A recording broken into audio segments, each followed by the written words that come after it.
Bonjour à tous et bienvenue au sommet des leaders de la finance. Nous sommes à notre 14e édition déjà. C'est le rendez-vous des acteurs de la finance d'entreprise. Aujourd'hui sur notre plateau, nous avons le plaisir d'accueillir Nicolas Degnaud. Bonjour Nicolas. Vous êtes directeur financier adjoint du groupe Casino Guichard-Perrachon. Vous avez notamment joué un rôle clé dans la restructuration financière du groupe. J'ai également à ma gauche Isabelle Héron de Villefosse. Bonjour Isabelle. Bonjour. Vous venez de finaliser votre mission chez Audica Group en tant que directrice administrative et financière après avoir mis en œuvre une transformation managériale et digitale de la direction.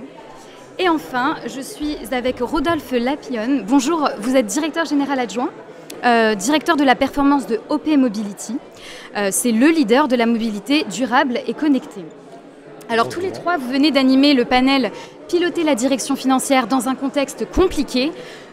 Effectivement, c'est un contexte compliqué à bien des égards. Inflation d'un côté, augmentation du coût des matières premières de l'autre. S'y ajoute également la difficulté de se financer aujourd'hui pour les entreprises.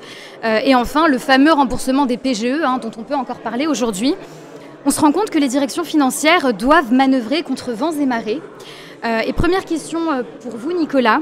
Comment fait-on justement pour piloter dans cet environnement délicat? Que peut-on mettre en œuvre? Je crois que pour ce qui nous concerne, Casino Guichard, le contexte compliqué a été bien plus compliqué que prévu, puisque l'inflation a poussé le groupe, a mis le groupe en restructuration. Oui. Et donc au terme d'une procédure qui a pratiquement duré 1 an, nous avons closé le restructuring le 27 mars et changé d'actionnaire. Le contexte compliqué, c'est le sentiment pour les équipes justement de faire face à une situation inédite, et c'est également le sentiment et l'angoisse de l'inconnu.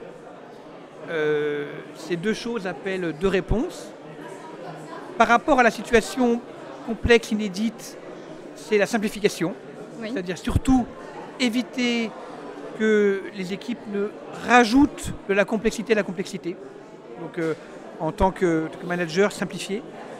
Et par rapport à l'angoisse de l'inconnu, c'est rassurer et communiquer, dire ce que l'on sait. Et juste le fait déjà de montrer qu'on a compris l'angoisse et qu'on essaie d'y répondre est déjà une première réponse. Très bien, merci beaucoup. Je me tourne cette fois-ci vers Isabelle. Tout à l'heure, vous avez évoqué durant votre conférence sur l'importance d'avoir une vision, une culture de l'entreprise pour passer ces turbulences. Est-ce que vous pouvez nous en dire un peu plus ? Oui, tout à fait. Je pense qu'il est très important dans un contexte compliqué de se rapprocher à quelque chose d'intangible. Intangible ne voulant pas dire qu'il ne bougera jamais. Mais en tout cas, je pense qu'une vision d'entreprise et la culture d'entreprise est un socle très fort qui permet de se rattraper quand on ne sait pas trop où on va.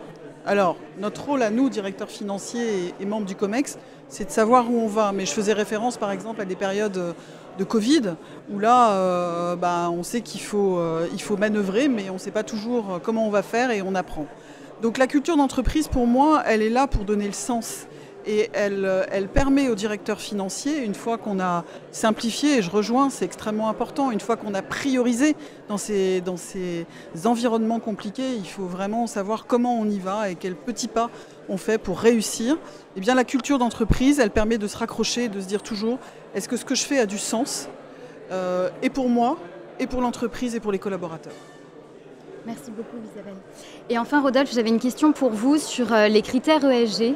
Le fait de le prendre en considération, est-ce que c'est un frein aujourd'hui pour les entreprises parce que ça a un coût? Ou au contraire, est-ce que de toute façon elles n'auront pas le choix avec toute cette réglementation, notamment la CSRD, je pense, au devoir de reporting. Donc est-ce que la RSE c'est un frein ou au contraire une avancée pour les entreprises? C'est vrai que c'est certainement une difficulté nouvelle que rencontrent maintenant les entreprises, puisque finalement le réglementaire ou l'inspirationnel, je dirais, dans ces matières de sécurité, de RSE, d'éthique, grandit, et c'est un bien. C'est un bien pour nous en tant que citoyens et c'est un bien pour finalement les entreprises sur le long terme. À court terme, cependant, c'est une difficulté. Parce que les textes sont souvent nouveaux, sont souvent compliqués. Les choses à mettre en place sont à la fois nouvelle pour certains et importante parce qu'on est regardé par l'ensemble des parties prenantes pour savoir si on remplit bien nos obligations. Je pense qu'à long terme, c'est une force que de savoir être bien sur ces sujets. Parce que si on veut pouvoir embaucher, c'est une question importante pour la marque employeur, pour faire venir des gens. Si on veut pouvoir être financé, ce sera une question importante pour les banquiers. Si on veut pouvoir avoir des clients, et par exemple dans le B2B, c'est demandé par nos clients industriels d'avoir un certain nombre de garanties sur ces sujets-là. Donc c'est une obligation complexe, mais dans laquelle la direction financière doit jouer son rôle. Parce qu'elle est bien outillée pour faire un reporting interne et externe complexe sur des sujets financiers et extra-financiers. Et elle possède le savoir-faire et le métier pour permettre aux entreprises de répondre à ces exigences-là, bien évidemment en partenariat avec les fonctions qui sont dépositaires de ces éléments. Merci beaucoup et j'aimerais quand même vous poser une dernière question et cette fois-ci à tous les trois. Quelles sont selon vous les 3 qualités qu'un DAF doit avoir pour traverser justement toutes ces difficultés? Est-ce que vous avez une idée? Un chacun ou une... Enfin voilà. Alors, une qualité chacun? Oui, pourquoi pas. Alors écoutez, sur les difficultés continuent à exister, continueront à exister. Vous n'avez pas échappé que le monde évolue vers un système plus incertain, plus volatile. Je crois que la première qualité, c'est qu'il faut aimer ça. C'est-à-dire qu'on trouve à l'intérieur de ces situations des sources de motivation et non pas des sources d'ennui ou de découragement. La deuxième, c'est que le financier doit être conscient que maintenant la technicité ne suffit plus. Il faut qu'il communique, qu'il surcommunique et que les éléments en question qui doivent être expliqués à tous. Car il est difficile de se mobiliser sur une stratégie qu'on ne connaît pas. Et enfin, en troisième, je dirais que le courage. Le courage d'affronter les choses compliquées avec simplicité, avec focalisation. Le courage de voir ses partenaires du comité de direction et de leur expliquer ce qui va et ce qui ne va pas. Et le courage de challenger son patron quand celui-ci aurait tendance ou voudrait prendre une route qui est peut-être pas tout à fait celle qu'on entrevoit comme étant la bonne. Vous avez une idée? Je rajouterais de manière courte l'adaptabilité et l'écoute et l'exemplarité. Adaptabilité, écoute, exemplarité. Très bien. Et vous, Nicolas?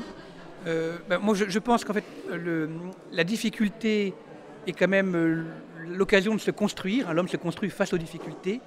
Et donc, les situations compliquées sont par essence des moments riches et il faut les percevoir comme tels. C'est l'exemple d'Emmanuel Kant qui dit « La colombe voudrait qu'il n'y ait pas la résistance de l'air, mais s'il n'y avait pas d'air, la colombe tomberait. » Voilà. Eh bien, merci beaucoup. Ce sera le mot de la fin. On vous retrouve toujours sur le plateau de For Change pour le prochain interview. Merci de votre attention et à bientôt.